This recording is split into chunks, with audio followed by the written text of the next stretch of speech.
Imagine this. It's the roaring 1920s. The streets of New York are alive with the rhythm of jazz, and flapper dresses sway under glittering lights. The mood? Optimistic. The economy? Booming. And the stock market? Oh, it's climbing to heights no one thought possible. People are pouring their savings into the stock market, not just the wealthy elite, but everyday folks. Teachers, shopkeepers, even farmers. Why not? Everyone believes they're on the brink of unimaginable wealth. And there's a magic trick they're using called buying on margin. Here's how it worked. Imagine you have $1,000.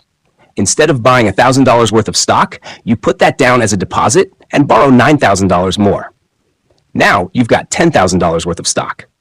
If the stock goes up, you're a genius, richer than your wildest dreams. But what happens if the stock goes down? That's where our story turns dark. The bubble grows. As the 1920s roll on, the market keeps climbing. People are getting rich, at least on paper. Stocks are doubling, tripling in value.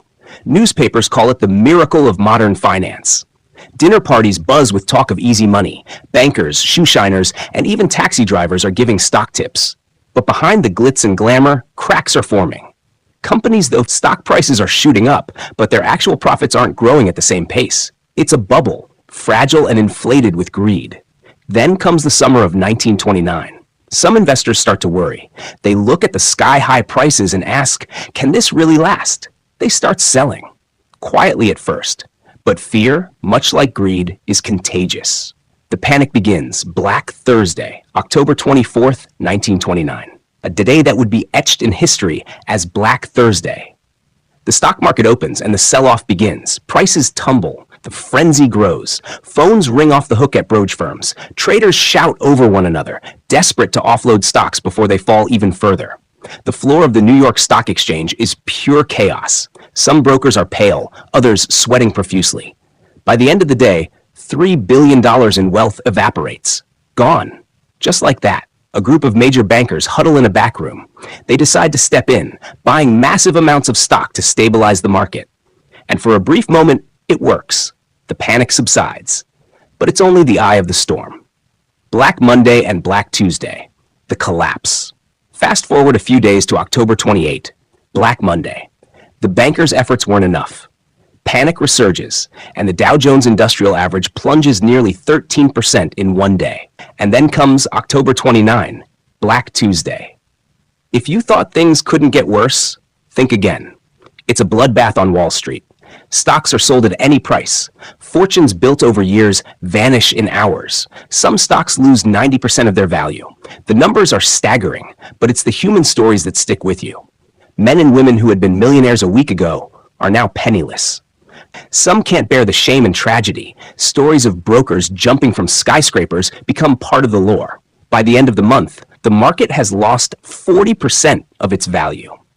The bubble has burst, and the fallout has only begun. The ripple effect, the Great Depression. The crash isn't just a Wall Street problem. It seeps into every corner of America. Banks that lent money to investors can't recover their loans. They start to collapse. When banks fail, people lose their savings. Businesses can't get loans, so they shut their doors. Factories go silent. Farms are foreclosed. Lines for bread and soup grow longer by the day. Families lose their homes, their dignity, their hope. And it's not just the U.S. The effects ripple across the globe.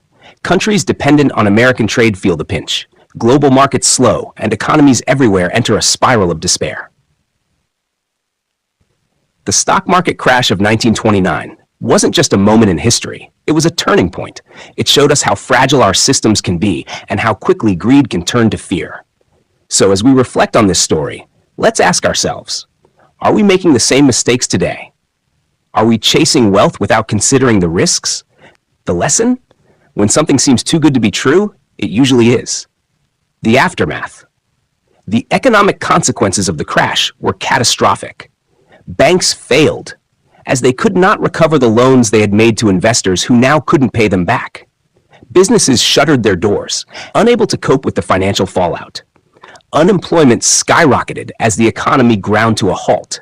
People who had once enjoyed prosperity were now facing widespread poverty and uncertainty.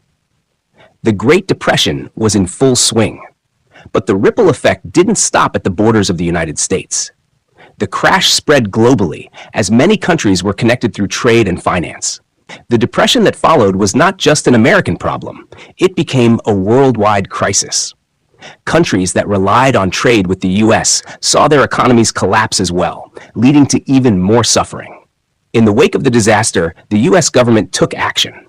Recognizing that the financial system needed regulation to prevent such a crisis from happening again, the Securities and Exchange Commission, SEC, was created. This regulatory body would oversee the stock market and ensure that the kinds of speculative practices that led to the crash would not be repeated. The lessons learned.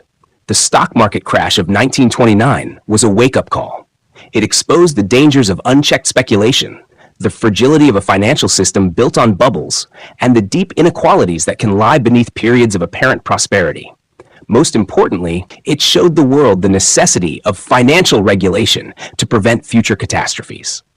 The crash left a deep scar on the American economy, but it also provided valuable lessons about the importance of caution, fairness, and oversight in the world of finance. It stands as a powerful reminder of how unchecked optimism and inequality can lead to devastating consequences.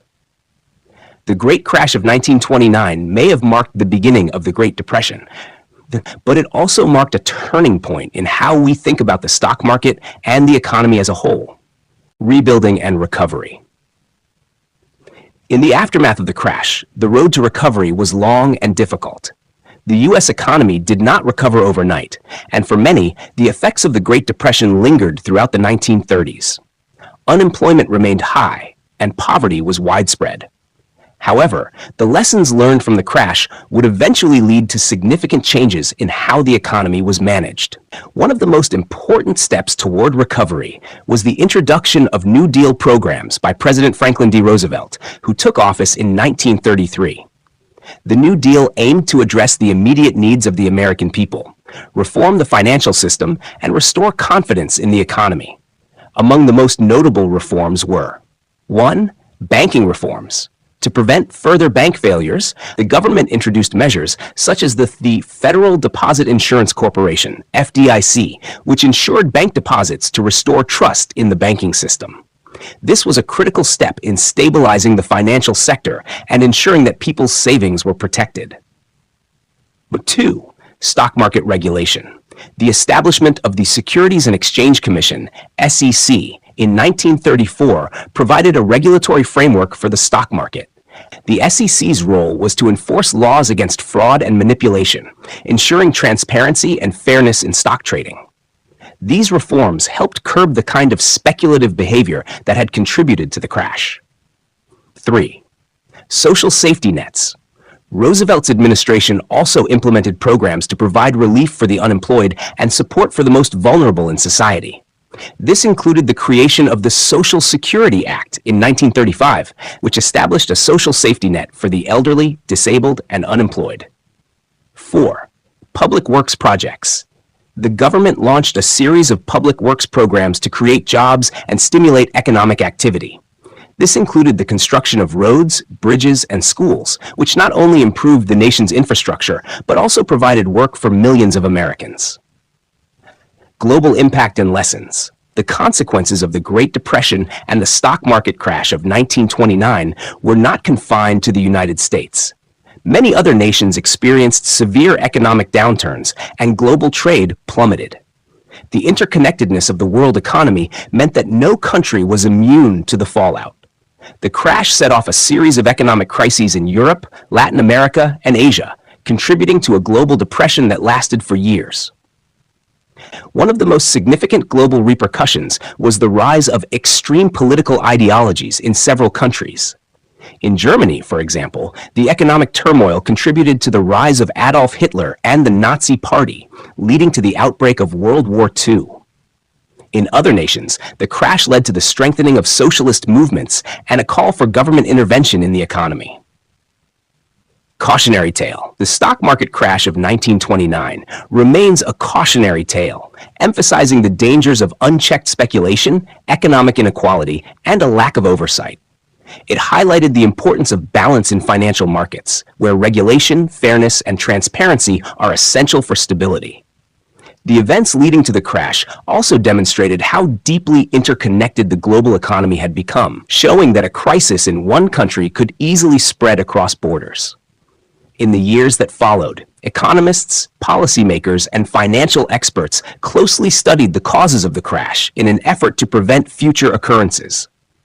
The introduction of financial regulations, banking reforms, and social safety nets were important steps toward ensuring the stability of the global financial system and protecting citizens from the harshest effects of economic downturns.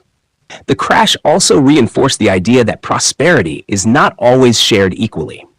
The economic boom of the 1920s may have seemed like a period of great success, but for many, it was a time of hardship. The Great Depression that followed forced the world to confront the realities of economic disparity and the importance of building a more inclusive, equitable financial system. As the years went on, the world began to rebuild from the devastation caused by the Great Depression. The lessons learned from the crash and the subsequent reforms helped shape the modern financial system. The creation of government agencies like the SEC, the establishment of social safety nets like Social Security, and the introduction of banking reforms all contributed to a more regulated and stable financial environment. While the stock market crash of 1929 was a devastating event, it ultimately led to lasting changes that reshaped economies, financial systems, and social policies around the world. It serves as a reminder that, while the pursuit of wealth and progress is important, it must be done with caution, responsibility, and foresight. The Great Crash and its aftermath are etched into history as a powerful reminder that unchecked speculation and economic inequality can bring the world to its knees, but that through careful reform, recovery, and international cooperation, a better future can emerge from the wreckage. If you found this story insightful and it got you thinking about the lessons of history, make sure to hit that like button and share this episode with your friends. We'd love to hear your thoughts on this chapter in history. Drop a comment below with your reflections or suggestions for future topics. And if you haven't already, don't forget to subscribe and ring the bell so you never miss out on our deep dives into more fascinating stories from the past. Stay curious, stay informed, and we'll see you in the next episode.